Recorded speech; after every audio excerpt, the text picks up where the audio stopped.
मिर्जापुर विकासखंड पहाड़ी के सभागार में बृहस्पतिवार को 23 ग्राम प्रधान व 23 समूह की सखियों को राष्ट्रीय ग्राम स्वराज अभियान के तहत प्रशिक्षण दिया गया, जिसमें पंचायती राज संस्थाओं, स्वयं सहायता समूहों और राष्ट्रीय ग्रामीण आजीविका मिशन का अभिसरण, उत्तर प्रदेश में पंचायती राज व्यवस्था, ग्राम पंचायत विकास योजना, ई ग्राम स्वराज, ग्राम संगठन व क्लस्टर लेवल फोरम, ग्राम पंचायत हेतु नवीन व्यवस्थाएं, ग्राम पंचायत विकास योजना, ग्राम निर्धनता न्यूनीकरण योजना आदि विषयों पर प्रशिक्षकों द्वारा चर्चा की गई। इस कार्यक्रम के दौरान राष्ट्रीय ग्राम स्वराज अभियान के राज्य प्रशिक्षण संस्थान के प्रशिक्षक राजेश कुमार तिवारी, वरिष्ठ DPRC प्रशिक्षक रामकृष्ण पाठक एवं प्रशिक्षिका रंजना मौर्य, एडीओ पंचायत अरुण कुमार मिश्र ने सरकार की तरफ से संचालित योजनाओं के क्रियान्वयन आदि के बारे में उपरोक्त जानकारी दी। के सभागार में 3 दिन से ट्रेनिंग चल रही है, तो सर्वप्रथम इस ट्रेनिंग के दौरान मैं आपका परिचय जानना चाहता हूँ। क्या नाम है? नमस्कार, मैं रामकृष्ण पाठक, राज्य प्रशिक्षक पंचायती राज विभाग लखनऊ से। आज RGSA राष्ट्रीय ग्राम स्वराज अभियान के अंतर्गत 2 दिवसीय प्रशिक्षण रखा गया है। यहाँ पर SHG समूह की सखियों और पंचायती राज के हमारे ग्राम प्रधान जी लोगों के साथ। तो आज इस प्रशिक्षण के माध्यम से आपने क्या बताया इन्हें कि अपनी ज़िंदगी में अपने कानून के तहत जो काम करना चाहिए, जो गांव में काम करना चाहिए, ये भावनाएं किस तरीके से होनी चाहिए कार्य करने के प्रति, क्या आपने बताया इन्हें? देखिए, पंचायती राज विभाग का एक प्रोग्राम बनता है। प्रत्येक प्रशिक्षण जो होता है वो उसी प्रोग्राम के अंतर्गत होता है। अब की बार का जो रहा है ये GPDP कैसे बनाएंगे और GPDP में VPRP गांव गरीबी उन्मूलन जो योजना है उसको कैसे लागू करेंगे और उस योजना के साथ साथ समूह की महिलाओं के साथ कैसे आय अर्जन होगा। ग्राम प्रधान के मिलने के साथ, ग्राम प्रधान के साथ काम करने के बाद जो गांव की गरीब महिलाएं हैं, जो समूह से जुड़ी हुई महिलाएं हैं, उन सभी महिलाओं को की आजीविका जो है वो बढ़ेगी। इस पर हमने इनको ट्रेनिंग दिया है। उसके पहले GPDP कैसे बनाया जाएगा और हमारे जो सतत विकास लक्ष्य हैं 9 हैं, इनके बारे में समस्त ग्राम प्रधानों को 2 दिवसीय ट्रेनिंग दिया गया है। और VPRP की पूरी जानकारी, एप्लीकेशन एक है आपका NRLM VPRP का, उसको डाउनलोड कराने के बाद कैसे वो काम करेंगे उस पर पूरी जानकारी। जैसे मैं एडीओ पंचायत साहब, आज जो आपके ब्लॉक सभागार में जो ट्रेनिंग चल रही है राष्ट्रीय ग्राम स्वराज अभियान पर, तो इसके बारे में क्या बताएंगे? राष्ट्रीय ग्राम स्वराज अभियान के तहत विकासखंड पहाड़ी में 18 तारीख से आज 21 तारीख तक 4 दिन हो गया, 2 बैच में 18-19 को 23 ग्राम प्रधान और 23 SHG की महिलाओं को, समूह सखी की महिलाओं को प्रशिक्षण दिया गया है हमारे यहाँ। फिर 18-19 2 दिन बीतने के बाद वो बैच पूरा हो गया, 23-23-46 का। फिर 23-23 का 20-21 को प्रशिक्षण कार्यक्रम हमारे यहाँ प्रारंभ किया गया। तो आज दूसरे बैच का दूसरा दिन है, आज लास्ट दिन है और सभी ग्राम प्रधानों को यहाँ बुलाया गया, सभी SHG की महिलाओं को बुलाया गया, सभी को प्रशिक्षण दिया गया, जागरूक किया गया कि ग्राम स्वराज अभियान के अंतर्गत GPDP और VPRP की प्रशिक्षण सभी महिलाओं को ट्रेनर के माध्यम से प्रशिक्षित किया गया कि आप लोग अच्छी तरह से ग्राम पंचायतों में जाकर दोनों आदमी, समूह सखी और हमारे ग्राम प्रधान, आपसी सामंजस्य बना करके कार्य को करें ताकि ग्राम पंचायत में कोई सुविधा उत्पन्न हो। जैसे में कि 3 दिन का ट्रेनिंग का आज जो समापन रहा आपके पहाड़ी ब्लॉक में, तो समापन के दौरान जो समूह सखी महिलाएं आई हुई हैं, ग्राम प्रधान आए हुए हैं, यहाँ के सम्मानित जन भी आए हुए हैं गांव के, तो उन्हें अंतिम संदेश आप क्या दिए कि गांव में किस तरीके से आपको कार्य करना है जिससे हमारी सरकार की मंशा की पूर्ति हो सके, उनके सोच को सकारात्मक हम दिशा दे सकें? सरकार की मंशा है कि हमारे ग्राम पंचायतों में 9 थीम पे काम किया जाए और वो 9 थीम विधिवत, हर एक थीम पर 1-1 घंटे 2-2 घंटे विधिवत उनको विस्तृत जानकारी दी गई है कि हर थीम पर आप लोग 9 थीम पे काम जब करेंगे तो ग्राम पंचायत का संपूर्ण रूप से विकास होगा। उसमें सारी चीज़ें हैं, 9 थीम में सारी चीज़ें हैं, चाहे पेयजल हो, चाहे स्वच्छता हो, चाहे स्वास्थ्य हो, चाहे शिक्षा हो, चाहे बाल हितैषी हो, चाहे महिला हितैषी हो, सभी चीज़ों पर वो प्रकाश डाला गया है।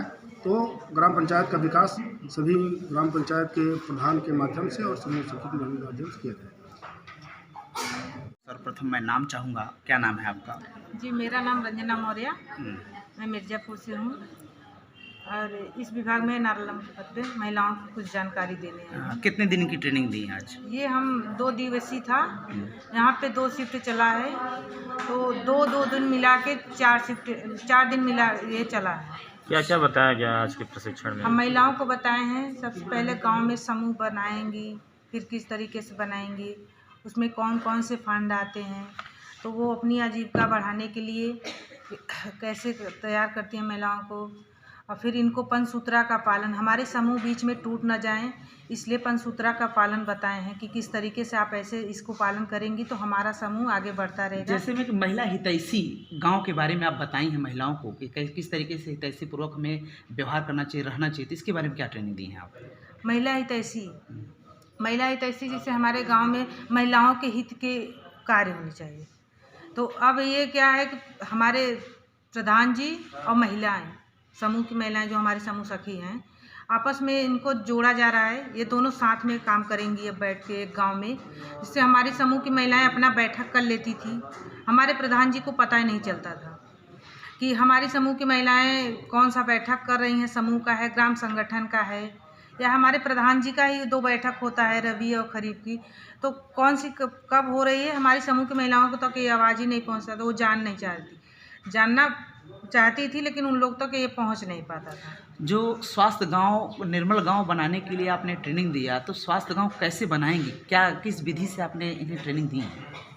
स्वस्थ गांव होगा जैसे हमारे गांव में एक बच्चे के लिए ही बात करें, बाल हितैषी गांव, तो बच्चे के लिए बच्चे के हित की बात करें, बच्चे के हित के जैसे कि हम मान लीजिए एक घर ही बनवाएं, किचन बनवाएं, तो किचन तो हम अपने साइड का बनवाते हैं, उसमें हाथ धोने के लिए जो बेसिंग लगा होता है, बेसिंग तो हम अपने साइज का बनवाते हैं। बच्चे के हित के लिए कभी के बच्चे के साइज का हित वो नहीं बनवाए, तो उसके बारे में हम इन लोग को जानकारी दिए कि ऐसे बच्चों के हित के लिए समझा, तो बाल हितैषी गाँव हमारा।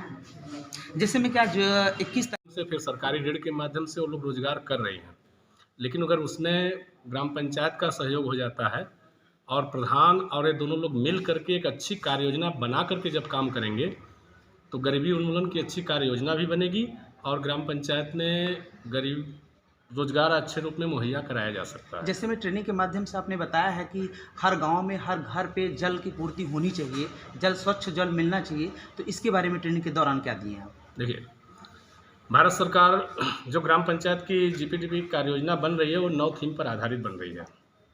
उस 9 थीम में एक थीम हमारा एक विषय बना हुआ है, एक विषय है पर्याप्त जल की सुविधा वाला गांव। तो जो ग्राम पंचायत होगा वहाँ पे पर्याप्त जल की सुविधा होनी चाहिए। वो पर्याप्त जल मात्र पेयजल ही नहीं है, व्यक्ति के पीने के लिए भी, पशुओं के पीने के लिए भी, साथ साथ जल संरक्षण की भी बात की जाएगी, सिंचाई के साधन के लिए भी बात की जाएगी।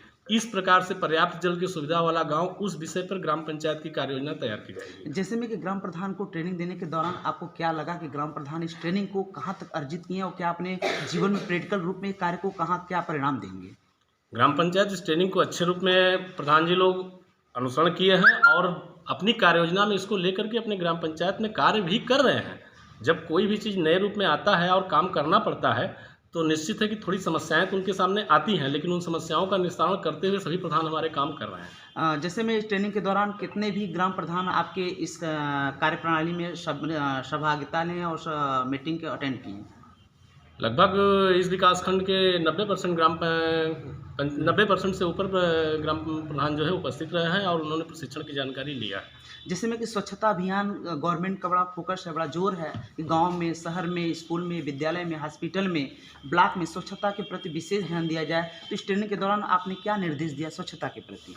नहीं, मैं कोई निर्देश नहीं दिया हूं, बल्कि इनको बताया गया है कि नहीं, स्वच्छ गांव और स्वस्थ गांव बनाने के क्रम में आपके ग्राम पंचायत ने ODF प्लस पर आपके यहाँ जो काम चल रहे हैं ODF प्लस, क्योंकि ODF आपकी ग्राम पंचायत हो चुकी है, लेकिन ODF प्लस में आपको SLWM अंतर्गत अपने ग्राम पंचायत में जो काम करने हैं, कूड़े कचरे का निस्तारण की व्यवस्था और गंदे पानी की निकासी की व्यवस्था और RRC का जो निर्माण हो रहा है, सामुदायिक शौचालय जो बने हुए हैं उसका नियमित प्रयोग, तथा जिन व्यक्तियों के घरों में शौचालय बने हुए हैं, इक्का दुक्का ऐसे परिवार अगर छूटे हुए हैं तो उनके यहाँ भी शौचालय का निर्माण करा करके कोई व्यक्ति बाहर शौच में न जाए और बाहर गंदगी न करे।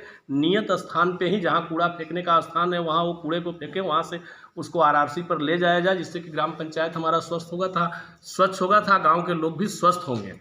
जैसे में कि जो ग्रामीण सभा में सरकार का जो एजेंडा आया हुआ है, तो इस एजेंडा पे ग्राम प्रधानों को आपने क्या मुख्य विचार क्या प्रकट किए हैं? कौन सी एजेंडा?